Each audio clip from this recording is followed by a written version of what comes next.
In kindergarten, I was labeled by my teachers as ADHD, malicious, and good for nothing. I believe this was due to my more naughty and active personality than most boys. I remember being made to stand in the corner for untold infractions so many times.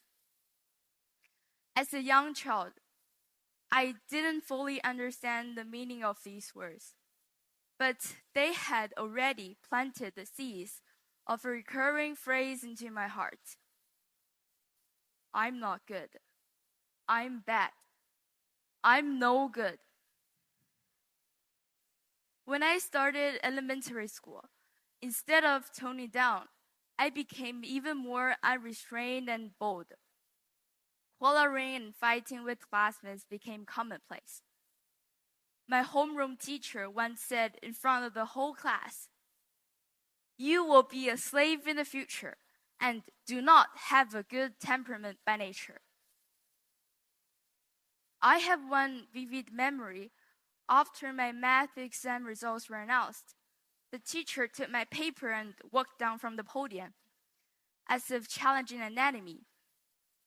"Betty, you are lucky this time I got a B, but this is an exception, as additional questions are not as simple as this, so you will always be at a C level."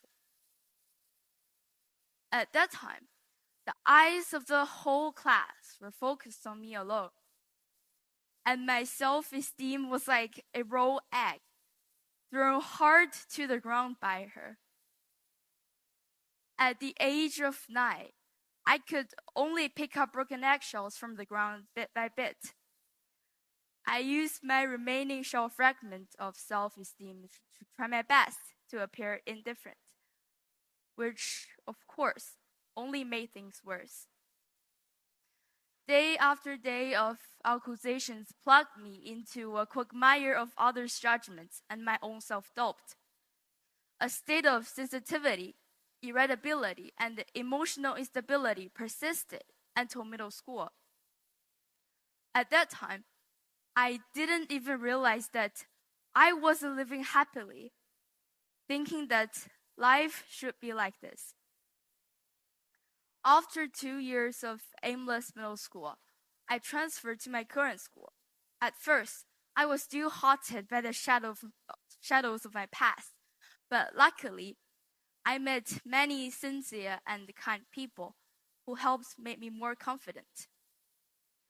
I remember so clearly the first semester's parent-teacher meeting. We usually have one-on-one meetings with parents and teachers, but I usually participated as well. We went to my club teacher. Although she only had me once a week, her tenderness always particularly attracted me. She said to me and my mother, "Betty is an exceptionally outstanding child, and I greatly admire her, you know. I can imagine you appearing at the United Nations conference in the future." I smiled sheepishly and happily. Smiling, my eyes blurred with tears. Apart from my parents, no one had ever affirmed me or believed in me like this. I felt a special happiness. I felt that I was very worthy of love, especially I was able to love myself for the first time.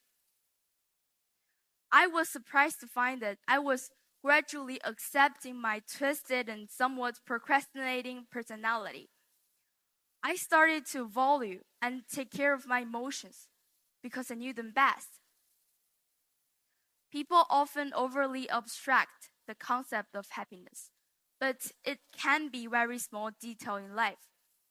So since then, I haven't let go of anything that can make me happy. This transformation has given me an optimistic attitude. Childhood imperfections, personality flaws, and even painful experiences can become nourishment of a future growth. They won't define your life, but they make you more resilient and cherish happiness more. All the unpleasant and unfavorable things in the past were like a small stone filled with negative energy. But with the help of my friends and teachers and those powerful affirmations, I threw it heavily into the water and creates beautiful ripples. And this happiness, everyone deserves to have it. I know I do. In 20th century England, there was a popular saying that goes, "Sticks and stones may break my bones, but words will never hurt me." But I'd say, words, something comes from your mouth, do hurt and do cause ripples. If I saw that teacher today, I'd say, "Look, I turned your stones into wings. They're good for nothing. She's flying now." And words don't just hurt. They shape worlds. And they're also clay. We can remold them. The sea-level kid, she's rewriting the rules. This is fragile, but crack it open, and it becomes wings. Today, I choose to fly. To every bruised heart here, your cracks aren't proof of damage. They are how the light gets in. You are not their prophecy. You are your own revolution.